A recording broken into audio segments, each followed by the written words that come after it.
Maka Tionghoa dibagi dua. Oh gitu. Ada Totok dan Peranakan. Kalau Totok itu masih asli.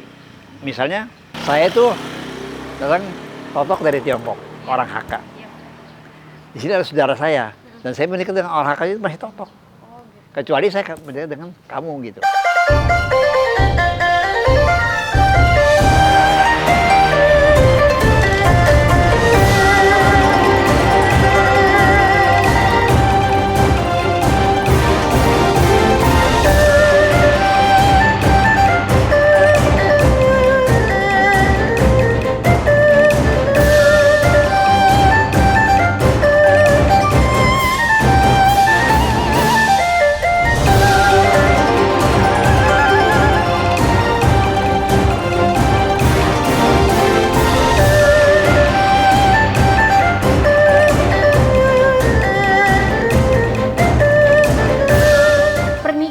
Bukan hanya ikatan suci dua insan, namun juga menjadi sebuah gerbang akulturasi dua budaya yang berbeda.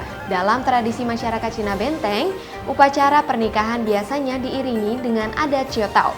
Upacara ini adalah sebuah jalan menuju masyarakat multikultural di Tangerang. Ini dia The Story of Ciotao.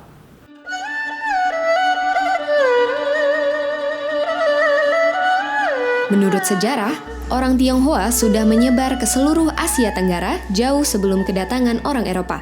Di Pulau Jawa, mereka tinggal di daerah pesisir utara, dan pada waktu itu mereka mendapat kebebasan untuk berdagang dan bergaul dengan penduduk setempat. Maka dari itu, terjadilah perkawinan campur antara orang Tionghoa dengan penduduk setempat, karena memang yang datang hanya kaum pria saja. 1740 jadi panen orang Tionghoa di Jakarta yang dibantai oleh Belanda. Nah, orang-orang Tionghoa ini melarikan diri ke daerah Pondok Aren, Pondok Pinang, Pondok Cabe, Pondok Jagung, dan Tegal Pasir. Tegal Pasir kali pasir itu sekarang. Kalau kamu di Pondok Cabe banyak orang Tionghoa, nggak usah heran. Pondok Cabe nggak usah heran. Pondok Jagung nggak usah heran.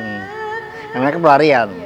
Nah, kalau yang ke Jawa yang dipimpin oleh Kapitan Sopanjang, atau orang sini nggak bisa bilang Sopanjang, jadi bilang Kapitan Sopanjang bersekutu dengan orang Jawa melawan Belanda sampai 1743. Kalah persenjataan ya kalah.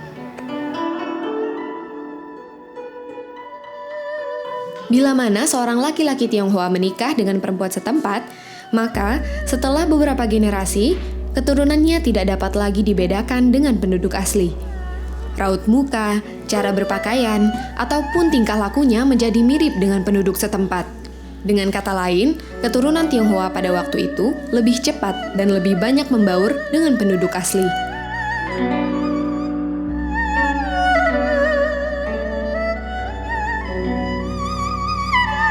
Orang Tionghoa itu ada yang jadi petani, ada yang jadi nelayan, ada yang jadi pekerja perabotan, ada yang jadi tukang, ya kan?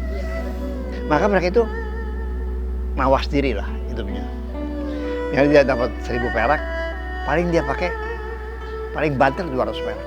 Oh, jadi orang Tionghoa itu merantau ke Nusantara itu ingin mengubah hidup.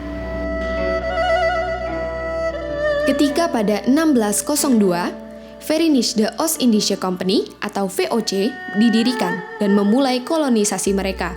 Mereka mencoba untuk mengatur persoalan bangsa Tionghoa yang tinggal menetap di daerah yang mereka kuasai. Dua buah peraturan penting yang dikeluarkan oleh VOC adalah peraturan yang menetapkan orang Tionghoa harus menetap di satu wilayah tertentu atau Wijkenselse, dan juga peraturan di mana orang-orang Tionghoa memerlukan surat jalan atau pas jika hendak berpergian dari satu tempat ke tempat lain atau passestelsel. Sekarang di mana kan ada Chinatown. Di mana nggak ada Chinatown? Pasti ada. Akibat dari peraturan tersebut, orang Tionghoa menjadi terkelompokkan dan tidak lagi bebas bergaul serta berkomunikasi dengan penduduk setempat, seperti yang terjadi sebelum dikeluarkannya peraturan itu. Peraturan itu juga menyebabkan munculnya daerah-daerah pecinaan di kota tempat orang Tionghoa hidup.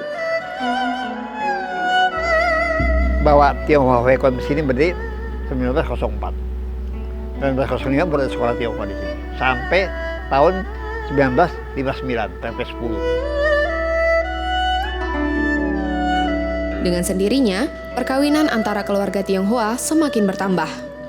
Dan bahkan, perkawinan dengan penduduk asli akan dipandang dengan sebelah mata dan menjadi tidak lazim seperti sebelumnya.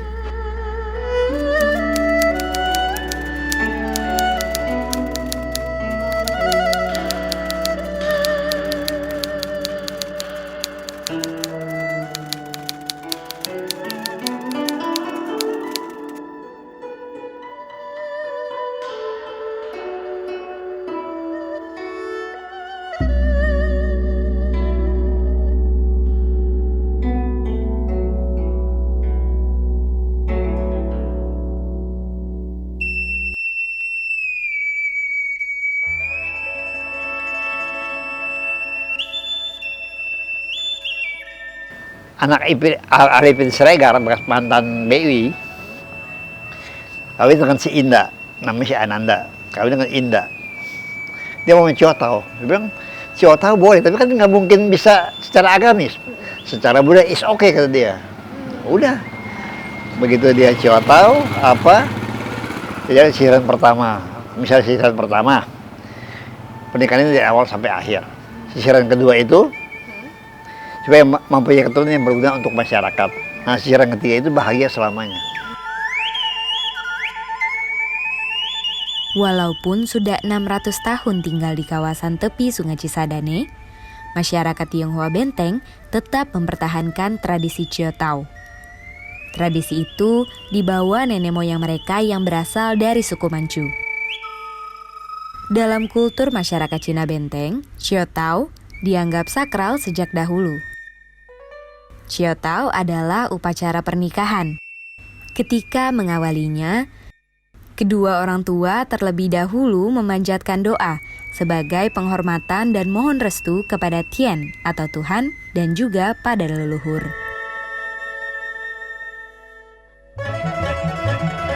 Doa orang tua dalam Ciotau dilakukan di hadapan meja leluhur. Di atas meja itu tersaji aneka macam buah, kue, lilin, dan dupa yang baunya harum. Tak cuma itu, manisan pun dihadirkan, bersanding dengan kopi dan arak sajian.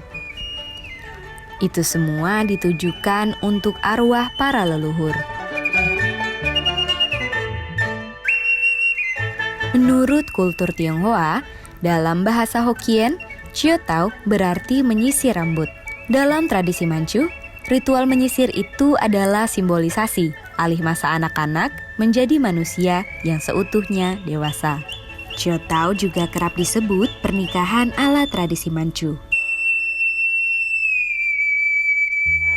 Dalam pernikahan itu, wajah pengantin wanita ditutup oleh kain hijau. Dalam fase itu, kain tersebut dilepas pada laki-laki yang dipilihnya menjadi pendamping hidup. Ketika Ciotau berlangsung, rumah pengantin dihiasi pita berwarna merah. Pita itu dibentuk menyerupai bunga persik yang kemudian diletakkan di antara pintu.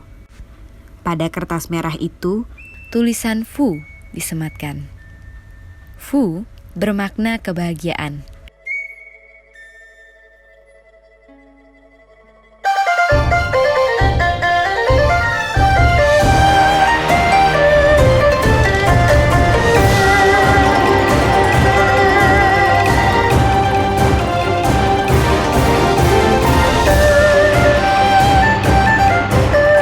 Usai Ciotau, pengantin memasuki fase kemandirian, membangun biduk rumah tangga. Mereka menentukan jalan hidupnya sendiri. Menjalani proses Ciotau, pengantin wanita wajib mengikuti prosesi makan 12 mangkuk. Kedua belas mangkuk makanan itu adalah pemaknaan bulan dalam setahun. Setiap makanan dalam mangkuk memiliki rasa yang berbeda. Ragam rasa itu menjadi simbol atas rasa yang ada dalam fase hidup. Didampingi sepasang bocah, prosesi itu dilakukan. Kehadiran bocah dalam prosesi Ciotau menjadi gambaran atas keluarga yang kelak mereka bangun. Usai melakukan Ciotau, Sepasang pengantin yang ditautkan cintanya wajib saling menghormati. Menjalani hidup yang baru, mereka harus saling bantu dan mengerti.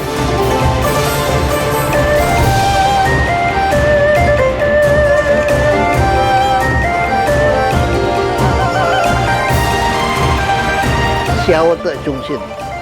Xiao itu berbakti, te itu rendah hati, chung itu setia, xin dapat dipercaya. Ini pegangan untuk laki-laki semasa hidup dia.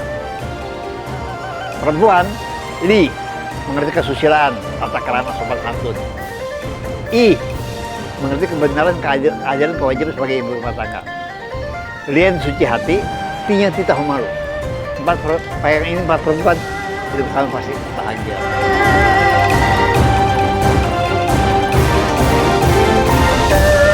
Ya itu kawin silang lah. Sampai sekarang masih banyak kalau di kampung-kampung yang nggak punya surat kawin. Jadi kubu-kubu.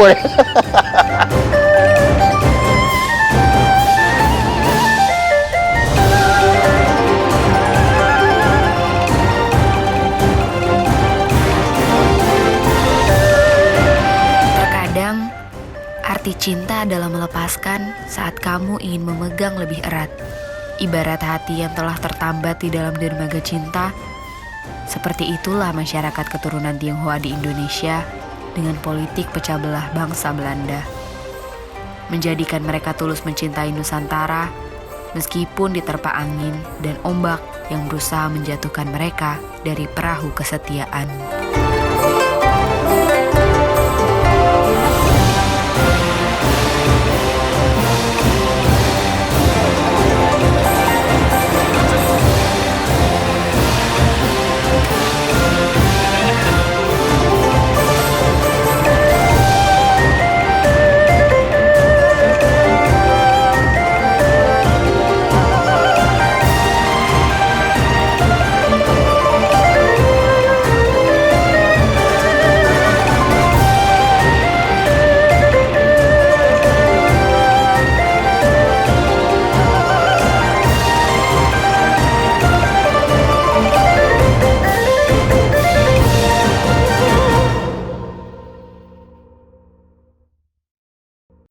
Orang Tionghoa itu nggak bisa bikin sayur asem loh. Nggak bisa bikin lepet, ketupat. Dan juga sambal godok nggak bisa mereka. Kalau tadi ikan cengcuan, ya kan? Ya kan makanan. Banyak memang yang sudah tidak akulturasi budaya lah.